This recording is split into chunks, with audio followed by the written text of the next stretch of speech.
I want you to stop whatever you're doing right now. Just stop. Because what I'm about to show you, what I'm about to tell you, is going to change the way you look at the woods. Forever. I'm not talking about a blurry image. I'm not talking about a shadow caught in the corner of a lens. I'm not talking about one of those videos where you squint your eyes and tilt your head and maybe see something. No. I'm talking about a clear, crisp, undeniable image. Captured at 2:47 in the morning, deep in the Ozark National Forest, Arkansas, on a trail camera that I had mounted to a white oak tree, a camera I had set up to track white-tailed deer movement before hunting season, a camera that, for 6 weeks, had given me nothing unusual. Deer, raccoons,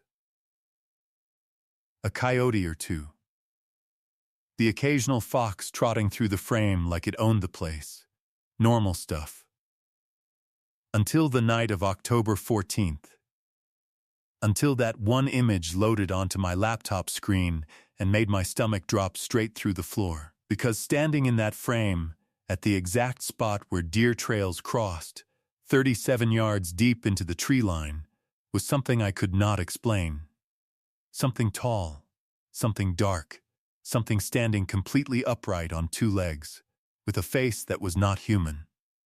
My name is James Calloway. I'm 44 years old. I'm a former Army veteran. I've hunted these woods for over 20 years. I don't scare easy. I don't believe in fairy tales. And I'm telling you right now, I do not know what that thing was. But I have the image. I have the footage. And I have a story that I have never told anyone outside of my family, until today.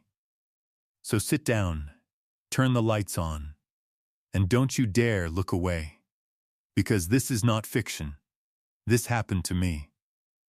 Let me take you back to the spring of 2021. I just retired early from a 20-year military career, 2 tours in Afghanistan, 1 in Iraq.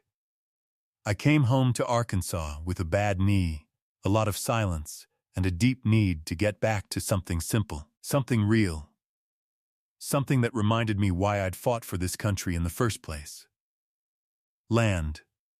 My grandfather had owned 40 acres of timber property in the Ozark National Forest region, specifically in a rural pocket of Franklin County, Arkansas, about 12 miles outside of a small town called Ozark. When he passed in 2019, he left it to me.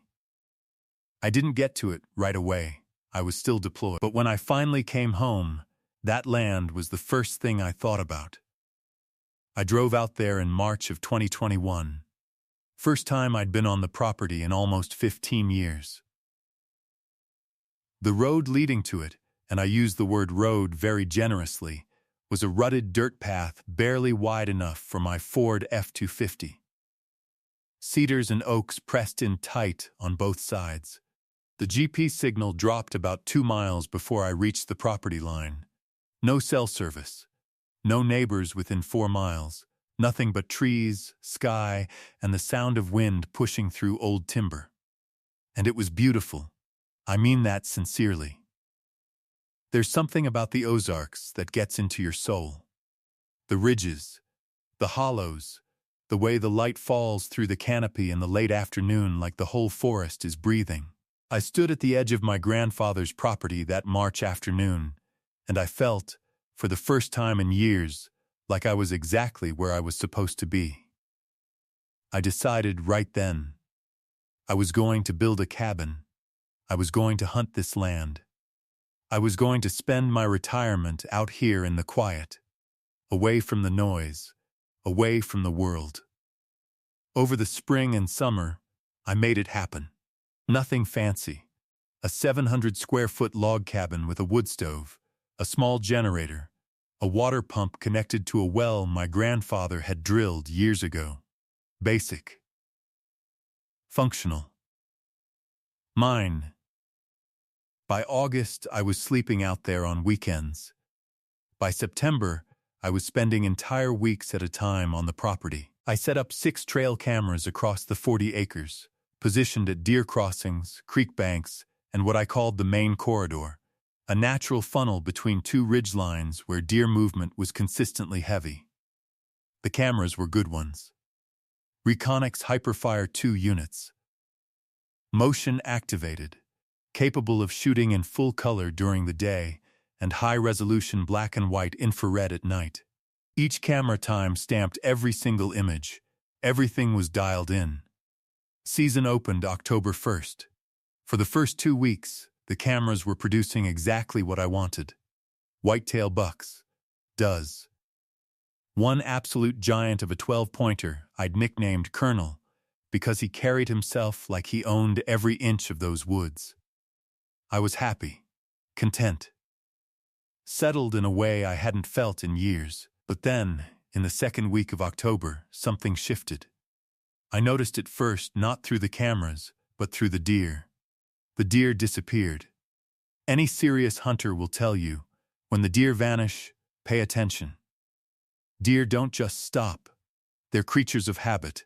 They follow the same trails, hit the same food sources, bed in the same general areas season after season.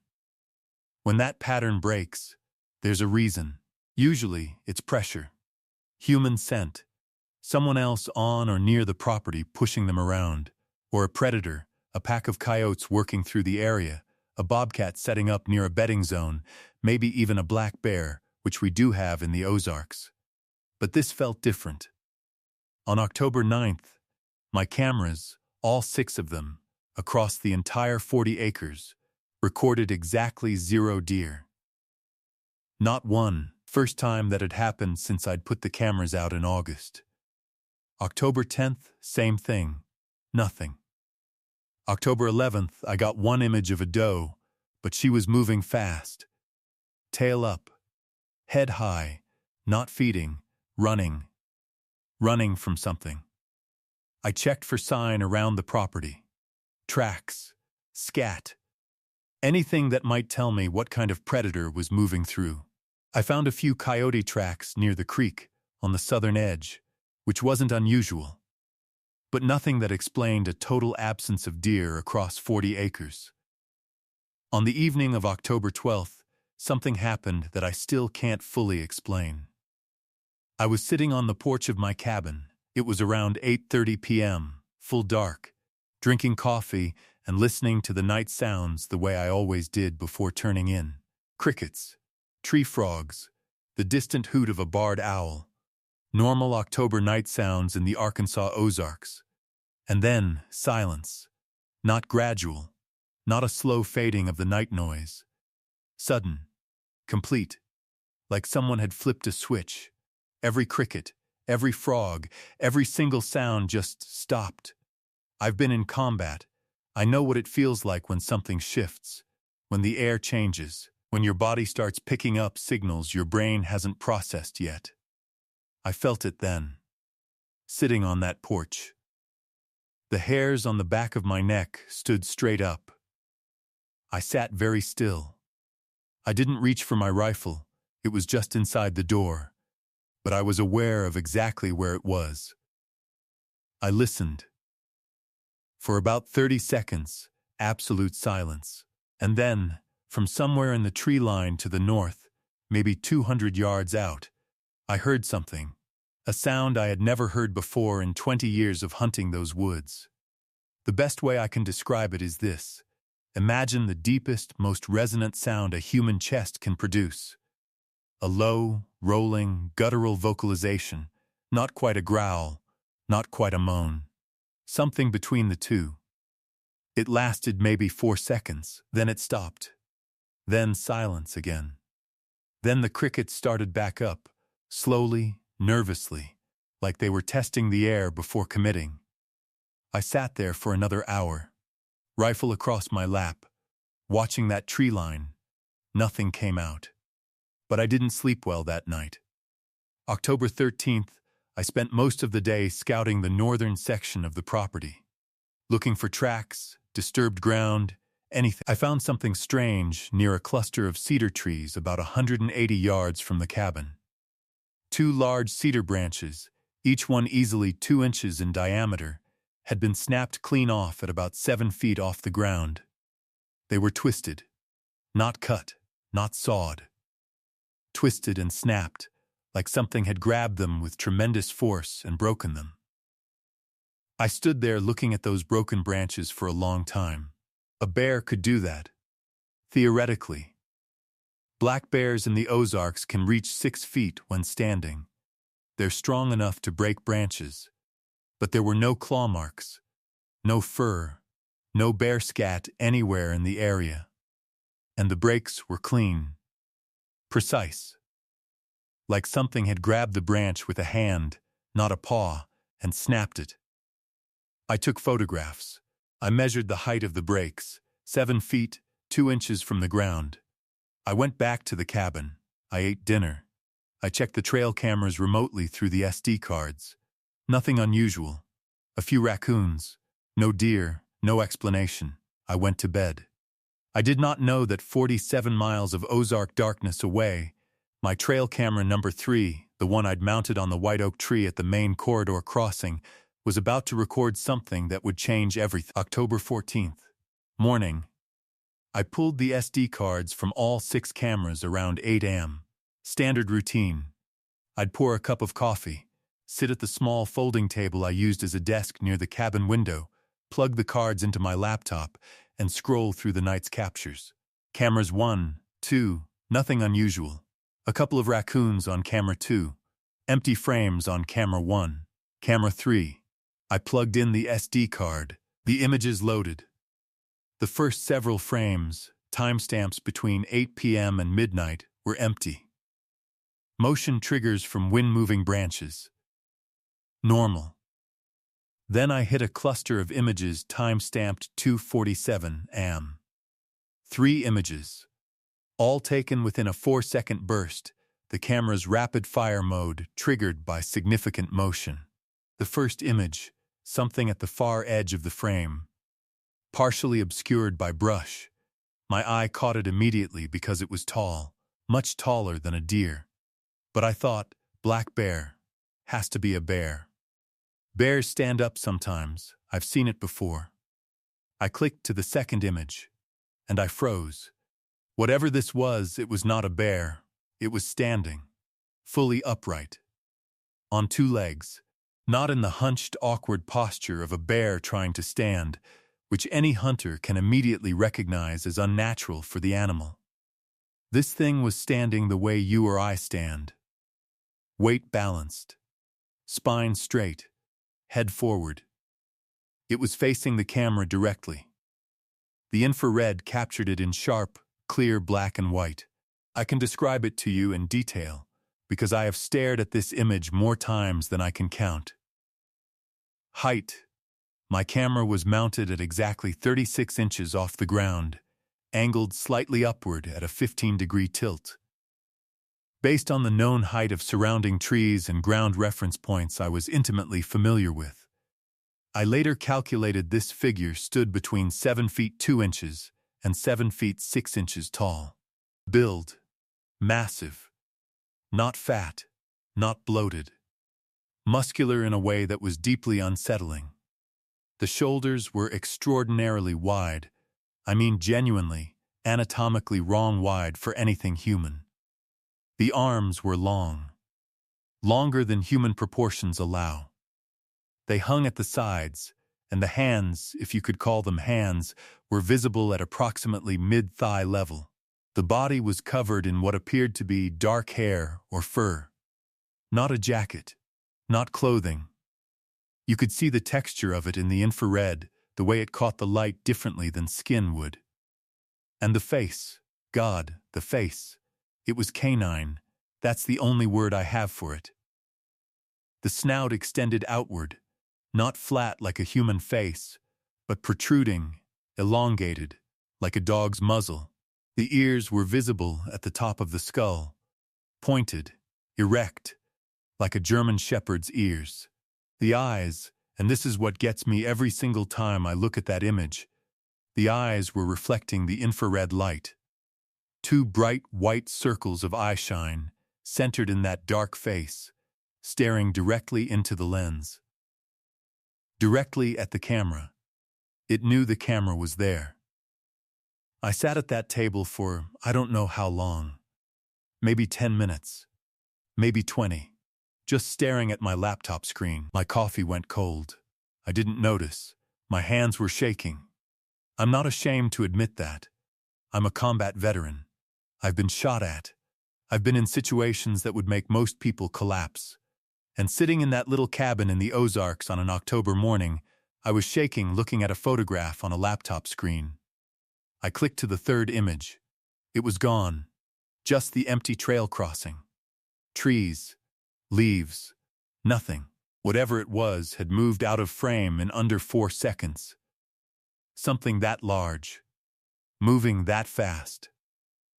Silent enough that no other cameras on the property, including camera 4, which was only 60 yards from camera 3, captured a single additional image that night. I sat back in my chair and I said, out loud, to no one, "What in the hell are you?" My first instinct, and I say this as a rational, trained, clear-thinking person, was to find a logical explanation. That's what my brain demanded, a logical explanation. Because the alternative was something my rational mind was not prepared to accept. I spent the rest of October 14th going through every possibility I could construct. Bear. I went back to the image 40 times looking for anything that suggested bear. The posture was wrong. The limb proportions were wrong. The head shape was wrong. Bears have a distinctive rounded skull and small ears when viewed face-on. This thing had a pronounced, elongated snout and tall, pointed ears. And no bear, no black bear in North America, reaches 7.5 feet standing upright. The largest recorded black bears in Arkansas stand maybe 5.5 feet upright on a very good day. Human in a costume. I sat with this one for a long time because it was at least logically possible. But think about it. It's 2:47 in the morning. My property is 12 miles from the nearest town, down a road that barely qualifies as a road. No one knew I had trail cameras out. And what kind of costume gives a person a 7-foot-plus frame, anatomically correct non-human proportions, and the ability to move through dense night forest silently enough to avoid triggering 5 other cameras? Camera malfunction or image corruption. I checked the camera. I checked the SD card. I checked the other 340-plus images captured across all 6 cameras over 6 weeks of deployment. Everything else was clean, crisp, and normal. The 3 images from 247 AM were in perfect focus, properly exposed, and consistent with every other image the camera had produced. There was no malfunction. I called my buddy Ray Hutchins that afternoon. Ray is former law enforcement, spent 20 years as a sheriff's deputy in Sebastian County before retiring. He's a hunter, a woodsman, and one of the most grounded, no-nonsense people I've ever known. I trusted his eyes and his judgment more than almost anyone. I drove to his place in Fort Smith the next morning and showed him the images in person. He didn't say anything for a long time. He zoomed in. He zoomed out. He tilted the laptop screen. He looked at the surrounding vegetation for scale reference, the way a trained investigator instinctively would. Finally, he looked up at me. He said, "James, what property is this?" I told him. "Franklin County. North of Ozark." He nodded slowly. He was quiet for another moment. Then he said something that made my blood run cold. "You know there've been reports out of that area before." I did not know that. He told me that in his years with the sheriff's department, he'd heard of at least 3 separate incidents, all within a 20-mile radius of my property, where hunters, hikers, or rural residents had reported encounters with something large, upright, and non-human in the Ozark timber. He'd never taken those reports seriously. He'd filed them away in the part of his brain marked unexplained and best left alone. He wasn't filing this one away. "I don't know what that is," he said, pointing at my laptop screen. "But whatever it is, it's real. And it was on your property." That conversation changed something in me. I went home and I started researching, not on conspiracy websites, not on paranormal forums. I went to historical records, news archives, legitimate databases of reported encounters. What I found disturbed me deeply. The Ozark region of Arkansas has a documented history, going back more than a century, of what local people have called various things: the wood booger, the Ozark wild man, the walking bear. Indigenous accounts from the Osage people who originally inhabited this region reference a creature they called something that roughly translates to the one who runs through the trees upright. Reports from the early 20th century in local Arkansas newspapers described encounters by farmers and loggers with a massive, upright, dog-faced creature in the same general region. And in more recent decades, particularly from the 1970s onward, reports had increased. Not decreased, increased. As hunting pressure expanded deeper into the Ozark timber, people were going places that hadn't been regularly accessed before. And they were coming back with stories. Stories that sounded exactly like what I had photographed. I am not a man who uses the word Dogman lightly. I didn't even know that was a term people used until I started this research. But there it was, a documented phenomenon, reported across multiple states, concentrated heavily in forested regions of the American Midwest and South, consistently described in nearly identical terms by people who had never met each other and had no reason to coordinate their stories. Upright. Massive. Canine features. Frighteningly fast. Disturbingly intelligent. Intelligent enough to know where a trail camera was mounted. Intelligent enough to look directly into the lens. I want to be honest with you about something. After everything I'd seen, everything I'd researched, a sane person probably would have packed up that cabin, locked the gate, and not gone back until spring at the earliest. I went back 4 days later. I know. Trust me. I know. But here's the thing. That's my land. My grandfather's land. 20 years of hunting, and I'd never backed down from anything in those woods. And beyond that, beyond the stubbornness and the military conditioning that tells you not to retreat, there was something else. I needed to understand what I was dealing with. I went back on October 18th. This time, I was prepared differently. I brought my Ruger 338 Win Mag, the most powerful rifle I owned. I brought a high-powered thermal monocular.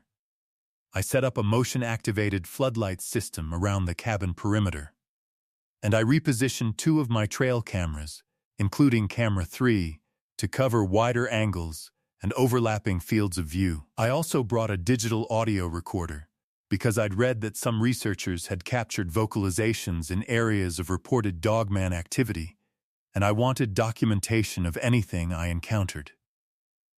The first 2 nights, October 18th and 19th, were quiet. Unnervingly quiet. The deer were still absent. But nothing else happened. No sounds, no camera triggers, nothing on thermal. I started to wonder if I'd imagined the whole thing. Not the image. I had the image. That was real. But the feeling, the sense of something large and aware sharing that forest with me. Then came October 20th. Around 11 p.m. I was sitting inside the cabin with the lights off, watching the tree line through the thermal monocular from the window. It was a clear, cold night. Temperatures had dropped into the low 40s, which made thermal imaging sharper. Warm bodies show up bright white against the cool background of vegetation and ground. I was sweeping slowly across the northern tree line. And then I saw it. A heat signature. Large, very large, at the edge of the tree line, approximately 150 yards out. It was upright. I watched it for, I want to say 30 seconds, but it felt like 10 minutes. It was standing at the tree line, not moving. just standing there, facing the cabin. My heart was hammering so hard I could feel it in my throat. I didn't move. I kept the thermal monocular pressed to my eye, barely breathing. Then it moved. Not toward the cabin. It turned, laterally, sideways, and moved parallel to the tree line for maybe 40 yards, then stopped again, like it was pacing, or patrolling. Then it moved back into the trees, and it was gone. I had my audio recorder running on the porch. When I checked it the next morning, I found something on the recording. At 11:14 p.m., consistent with the time I'd observed the heat signature, there was a sound captured on the recorder. It was distant, partially obscured by wind noise, but it was there. That same low, resonant vocalization I'd heard on the evening of October 12th. Only this time, it was different. This time it was repeated, 3 times, in a slow, rhythmic pattern, like it was communicating, like it knew I was watching. I should have left after October 20th. I didn't. October 22nd. It was approximately 1:15 in the morning. I'd been sleeping lightly, the way combat teaches you to sleep, always partially alert, when something woke me. Not a sound. The absence of one. That same dead silence I'd experienced on the porch 2 weeks earlier. The crickets, the frogs, everything just cut out simultaneously. I was awake instantly, rifle in hand before I'd fully processed why. I moved to the window. No lights inside. I looked out. The motion-activated floodlights I'd set up around the cabin perimeter, I'd placed 4 of them, covering north, south, east, and west, were all dark. No triggers. I activated the thermal monocular and swept the perimeter. Nothing. I swept the tree line. Nothing. I waited. 5 minutes. 10 minutes. The silence held. And then, from directly above the cabin roof, I heard it. A sound I have no good framework to describe. The closest I can get is this. It was like a massive exhale. A long, slow, deliberate breath pushing out through a large set of nostrils. Directly above me. On the roof. I want to be clear about the layout. My cabin has a pitched metal roof. The peak sits about 11 feet off the ground. Not a structure you can easily access. Not something a bear could climb without making enormous noise and leaving significant damage. I stood in the middle of that cabin, rifle raised, staring at the ceiling, listening to something breathe on my roof. For 45 seconds, I counted. Then silence. Then the sound of something moving. Not running. Moving deliberately, slowly, off the north end of the roof. I heard the faint creak of metal as weight shifted, then nothing. I did not go outside. I stood in that cabin with my rifle until 4 a.m., when the first gray light started to come through the windows. When full daylight came, I went outside and I looked at the roof. There were impressions in the thin layer of morning frost on the metal panels. Bipedal, 2 feet, large, wider than a human foot, with what appeared to be 4 distinct toe impressions visible on the front portion of each print. I photographed every one of them. I packed my truck. I drove off the property. And for the first time in my life, I left those woods without looking back. I've spent the 2+ years since October of 2021 living with what happened on that property.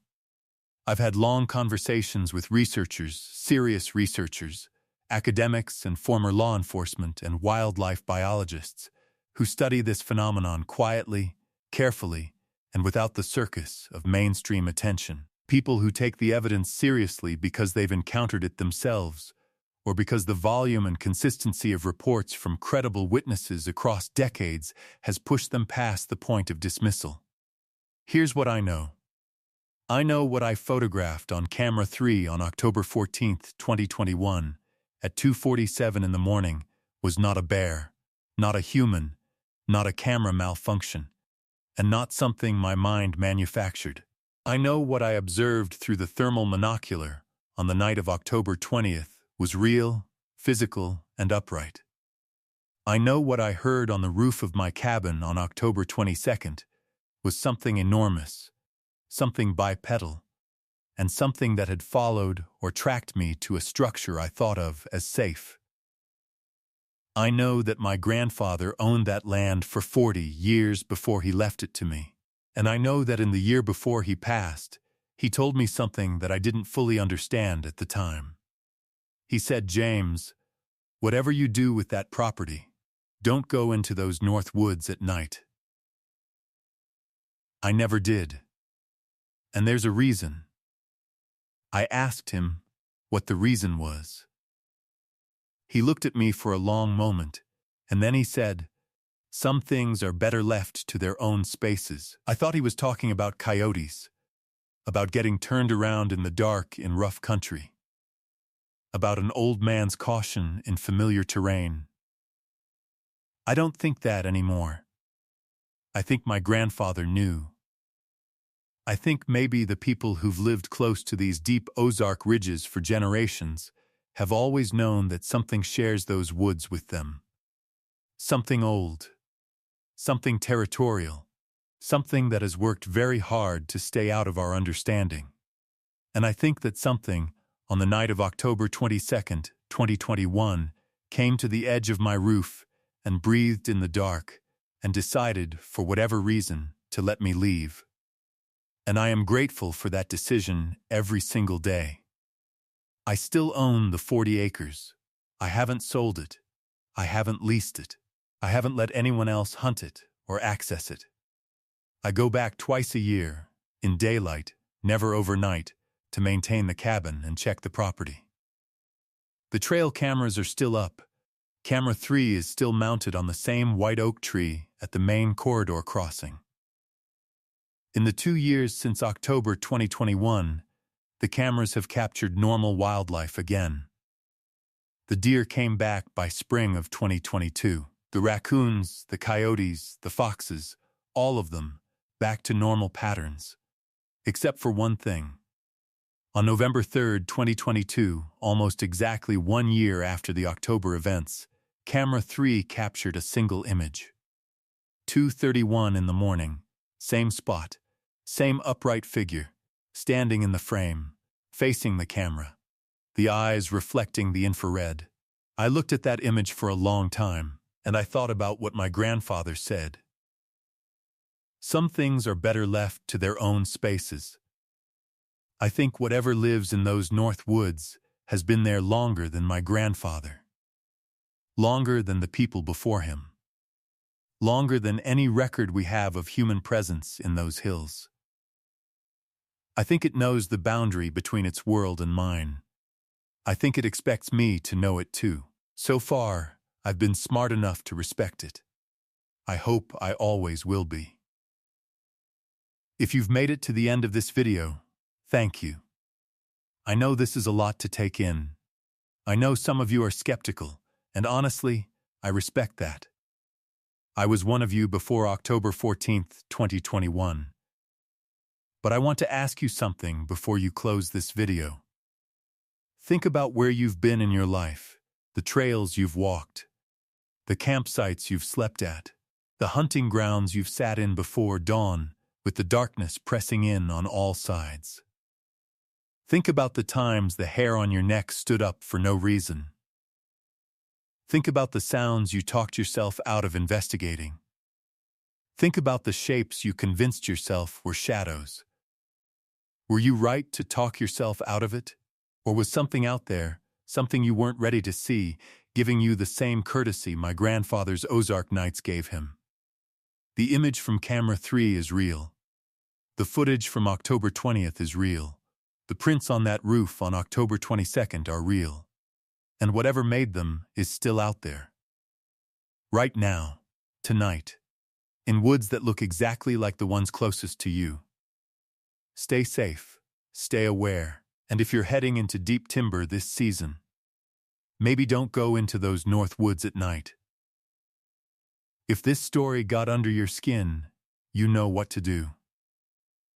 Subscribe, because there are more stories from that property. And not all of them ended as quietly as this one.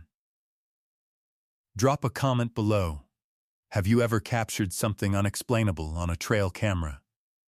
I want to hear it.